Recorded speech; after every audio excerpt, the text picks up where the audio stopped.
A bear with Down syndrome and autism attacks you in the woods. What do? Too late, because he's already grown 3 more pieces and is ready to strangle you with all 3 of them. Now, this is an SCP, so as you can imagine, your chances at the beginning weren't already very good, right? But I have watched 2 SCP videos, and quite literally, they feel like they're a competition between Reddit users to see who can just create the most overpowered SCP. And it really seems like, as far as the other ones I've heard, because I've watched videos like off stream and stuff about the most dangerous SCPs that you wouldn't survive, and it seems like the ones who the more you're aware of them, or if you look at them, it'll like kill you or something, right? Or if you're aware of their existence. And this bear, SCP-1055, aka SCP Fat Nuts, has the power to know if you are aware of it. And I will remind you, it is both autistic and has Down syndrome. It's also a dude who can turn into a bear. Bear. Anyway, I watched this video on stream. Here you go. Probably gonna have to mute the penis. SCP 1055 Bugsy Keter. Oh, that's a super dangerous one, isn't it? Info Hazard SCP by the Vulcan. Prediction: this is the bear from regular show. They're gonna put a cape and a helmet on that thing, and it's just gonna conduct a home invasion and burglarize you. Also, it said it's an info hazard? Staff are encouraged to provide any meal which SCP-1055 asks for within appropriate nutritional guidelines.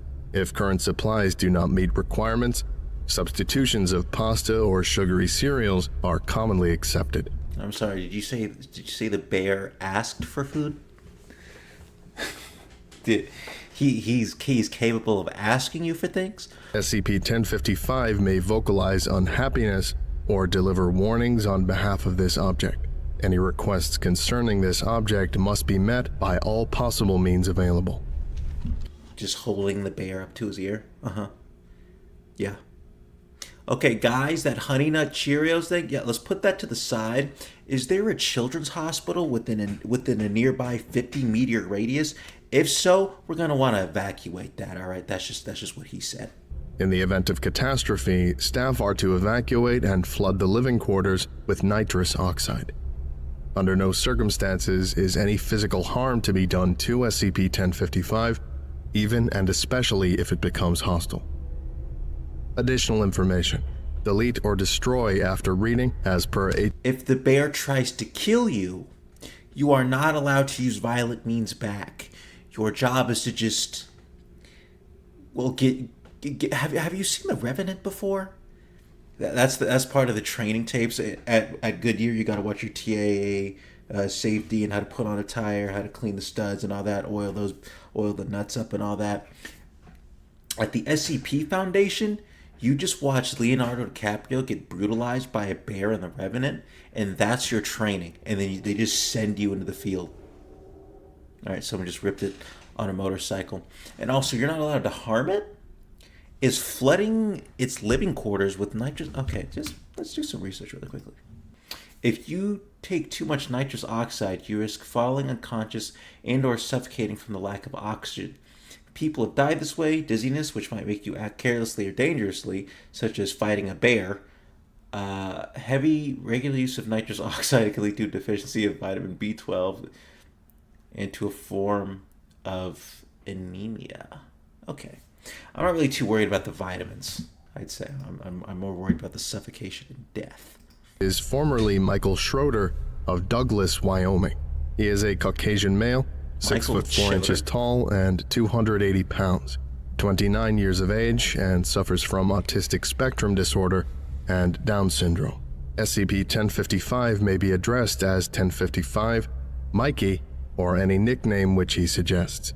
Despite classification as an anomaly, staff are encouraged to address SCP-1055 with normal social pronouns in documentation and conversation. Hold on, let me... SCP-1055 is formerly Michael Schroeder of Douglas, Wyoming. He's a Caucasian male. So it's a man who's a bear, and now that bear is autistic and has Down syndrome. Okay. Its volume, mass, and morphology shift spontaneously. The means by which SCP-1055 gains and loses mass is not understood, but it appears to be in relation to the number and proximity of individuals who are aware of SCP-1055. So when people are around, he just nervously cuts and bulks at very rapid rates. Okay. The autistic Down syndrome bear, when around others, severely and rapidly cuts and bulks. Got it. And the nature of the attention it receives from them. Hostile or fearful awareness of SCP-1055 increases its size and hostility significantly more than benign awareness. But due to SCP-1055's violent nature, even a calm awareness of its existence can quickly spiral into a potential containment breach as the danger it presents escalates and exposes itself to more individuals. In the event of a catastrophic... Okay. So if you're fearful around the bear, I can sort of understand that. Like if you're on edge, it'll make him on edge. But even if you're just chill, he's still gonna freak out and kill you. What was the point? How about just whenever he's around, just don't be like the level 4 personnel and just don't be within 50 meters of him. But that's not even the case. It's not even physical proximity. It's just if you are aware. If you are thinking about this bear when you're asleep at night, that playroom turns into a rage cage that nobody can escape. Apart from its mass generation, SCP-1055 possesses no special ability. So he can. If you are too aware of his existence, he bulks to the point of basically the Resident Evil 3 boss. What was his name? Nemesis? The final boss with Jill, right? And it's just a bunch of tentacles and stuff, but it says it still grows sensory organs and will kill you with them. We are talking about the bear. We are talking about the man with Down syndrome and autism who is a werebear who then, if you even think about him, even in a savory way, will send him into a violent rage that can cause structural failure? Total elimination of SCP-1055 is hypothesized to require the extermination of all previously exposed individuals, including the O5 Council itself and anyone who is reading this document.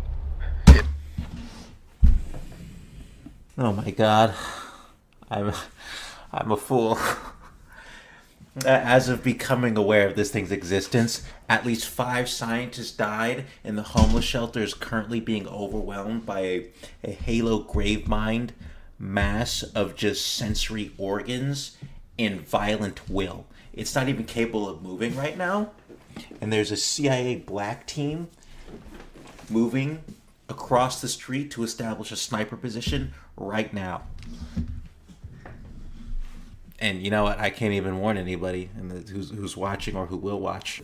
What is this? It's okay. It's after we finish this, we're gonna get to the main meat of what we're actually here for. But now I'm kind of captured in this, enraptured. It's a SCP-1055, which is a bear. Sorry, excuse me. It is a autistic man with Down syndrome who can turn into a bear, therefore a werebear, who, if you even know about his existence, which now you do, will bulk.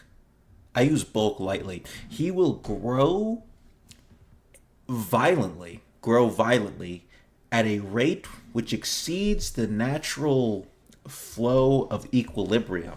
Like, think of someone who took 5 shots of horse tranquilizer and then decided to take testosterone after that, and then basically put them in a cage with a child, put them in the octagon with a child, and that's kind of your rage monster.